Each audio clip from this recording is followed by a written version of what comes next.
Space की ये जंग नहीं जीत पाया रूस। अचानक इसरो ने बढ़ाई चंद्रयान-3 की स्पीड। धरी की धरी रह गई रूस की सारी व्यवस्था। अचानक सिर्फ चांद के 1 किलोमीटर दूर आ धमका चंद्रयान-3। रूस में छाया मातम। इसरो पर भारत की 2 खबरों से मायूस हुआ रूस। टूट गए सारे सपने। पहली खबर ने तोड़ दी उम्मीदें, दूसरी ने कर दिया मायूस। भारत के इस कदम से यूरोप के आगे गिर जाएगा रूस। होने वाला है तगड़ा नुकसान। निराश हुए रोसकॉस्मोस के चीफ यूरी बोरिसोव। दोस्तों, रूस में इस समय हड़कंप मचा हुआ है। रूस की एजेंसी रोसकॉस्मोस के चीफ यूरी बोरिसोव ने लूना 25 के लिए बहुत ही बड़े सपने देखे थे। यूरी बोरिसोव ने लूना 25 के लॉन्च के बाद एक इंटरव्यू दिया जो टीवी पर ज्यादा दिखाया नहीं जा रहा है, या दूसरी भाषा में कहें कि यह वायरल नहीं हुआ। इसमें रूस की स्पेस एजेंसी के चीफ ने यह कहा कि ये रेस वो जीत जाएंगे। अब आप सोच रहे होंगे कि कौन सी रेस? तो ये भारत के चंद्रयान-3 और लूना 25 के बीच रेस की बात की जा रही है। बात साफ है कि रूस के मुंह पर यह सब सुनना भारत को अच्छा नहीं लगा। इन्होंने साफ तौर पर कहा कि यह भारत से पहले कामयाब होने जा रहे हैं। अब आपको इतनी खबरों से पता चल गया होगा कि भारत चंद्रमा के दक्षिणी ध्रुव पर चंद्रयान उतारने वाला पहला देश बनने वाला था। लेकिन अब खबर है कि रूस पहले पहुंच जाएगा। तब तो यह भारत का सपना तोड़ देगा। भाई, इतिहास रचकर भारत अंतरिक्ष के क्षेत्र में झंडा गाड़ने वाला था। लेकिन ऐसे में रूस का यह चंद्र ग्रहण भारत को मायूस कर रहा है। ऐसे में रूस का यह सीधा बयान भारत को परेशान कर रहा है। आपको बता दें कि हाल ही में यूरी बोरिसोव को पुतिन ने तलब किया था और लूना 25 के बारे में जानकारी ली। तो इन्होंने बताया कि इस मिशन के सफल होने के 70% चांसेस हैं। लेकिन असलियत यह है कि इस मिशन के सफल होने के चांसेस केवल 50% है। उस समय यूरी बोरिसोव का जोश हाई था। पहले ये काफी कॉन्फिडेंस में थे, लेकिन अब उनका जोश डाउन हो चुका है। जी हाँ दोस्तों, रूस निराश हो चुका है। रूस क्यों हताश हो रहा है? क्यों पुतिन का गला सूख रहा है? आखिर भारत से आ रही वो कौन सी 2 बड़ी खबरें हैं जो रूस को तोड़ कर रख रही हैं? इस वीडियो में आगे बताएंगे कैसे अचानक रूस दहल गया है, और साथ में ये भी बताएंगे कि भारत के इस कदम से यूरोप के आगे कैसे गिर जाएगा रूस। दोस्तों, आपको बता दें कि लूना 25 इसी महीने 21 अगस्त को चांद की सतह को छू सकता है। आपकी जानकारी के लिए बता दें कि लूना 25 मिशन 11 अगस्त को सुबह 4 बजे लॉन्च किया गया। पहले इसके 23 अगस्त के चांद की सतह को छूने की उम्मीद थी, लेकिन अब इसके 21 अगस्त को वहां पहुंचने की उम्मीद जताई जा रही है। दोस्तों, चंद्रमा की सतह छूने के लिए निकला चंद्रयान-3 बीते 14 जुलाई 2023 को लॉन्च किया गया था। चंद्रयान 23 अगस्त को चांद की सतह पर उतर सकता है। सवाल यह है कि आखिर लगभग 1 महीने के बाद भी लॉन्च होकर लूना 25 चंद्रयान-3 से पहले चांद की सतह छूने में कैसे कामयाब होगा? रूसी मिशन चांद की ओर 5.5 दिन का सफर पूरा करेगा। वहां वो 100 किलोमीटर की कक्षा में 3 से 7 दिन बिताने के बाद चांद की सतह पर उतरेगा। चंद्रयान-3 मिशन रूसी लूना 25 मिशन के बाद 23 तारीख को चांद की सतह पर पहुंच सकता है। इसकी वजह यह है कि चंद्रयान-3 लूना 25 मिशन की तुलना में लंबे रास्ते से सफर कर रहा है। दरअसल चंद्रयान-3 अपने सफर के जरिए पृथ्वी और चंद्रमा के गुरुत्वाकर्षण का लाभ लेना चाहता है। उससे यह चंद्रयान काफी कम ईंधन पर सफर करेगा, और भारत ये इसलिए कर रहा है क्योंकि ये रॉकेट के ताकतवर होने का मामला है।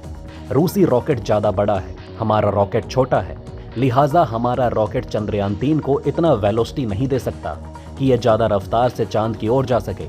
चूंकि ताकतवर और बड़ा रॉकेट ज्यादा खर्चीला है, इसलिए भारत ने छोटे रॉकेट के जरिए अपना मकसद साधने का प्लान बनाया। लेकिन बड़ी बात यह है कि भारत ने मौका नहीं गंवाया। इसने अपनी सीमित संसाधनों के बावजूद अपने मिशन को लॉन्च कर दिखाया। यह भारतीय वैज्ञानिकों की उपलब्धि है। अब आप कहेंगे कि जब रूस का लूना 25 चांद पर भारत से पहले पहुंच रहा है, तब तो उसके लिए खुशी की बात है। जो चाहता था रूस, वो होने जा रहा है। भारत से पहले रूस इतिहास रच लेगा।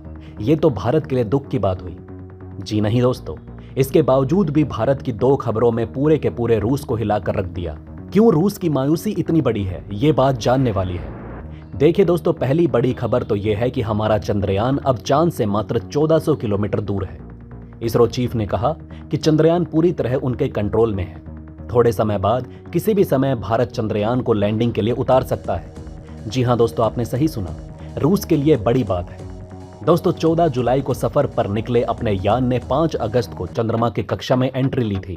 इसरो ने ट्वीट में कहा है कि चंद्रमा की सतह के और नजदीक। अब चंद्रयान-3 की कक्षा घटकर 174 किलोमीटर गुना 1437 किलोमीटर रह गई है। अगली प्रक्रिया 14 अगस्त 2023 को सुबह 11:30 से दोपहर 12:30 बजे के बीच होनी है। जी हां, अंतरिक्ष यान को चंद्रमा के करीब लाने के लिए 2 और प्रक्रियाएं की जाएंगी। ये प्रक्रियाएं 14 और 16 अगस्त को 100 किलोमीटर की ऑर्बिट तक पहुंचने के लिए की जाएंगी। इसके बाद लैंडर और रोवर वाला लैंडिंग मॉड्यूल आगे की प्रक्रिया के तहत प्रपल्शन मॉड्यूल से अलग हो जाएगा। लैंडर के धीमे होने की प्रक्रिया से गुजरने के बाद 23 अगस्त को चंद्रमा के दक्षिणी ध्रुव इलाके पर सॉफ्ट लैंडिंग करने की उम्मीद है। अब ये तो रही पहली खबर।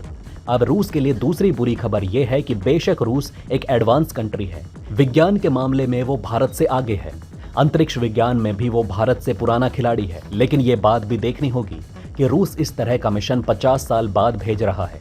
रूस अभी भी सोवियत एरा की टेक्नोलॉजी प्रयोग कर रहा है।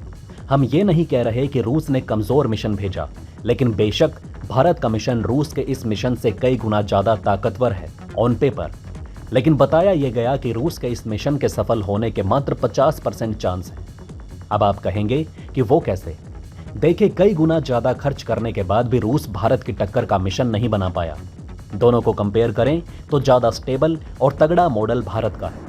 यहां तक कि भारत के इस मिशन के सफल होने के चांसेस 90% से भी ज्यादा है।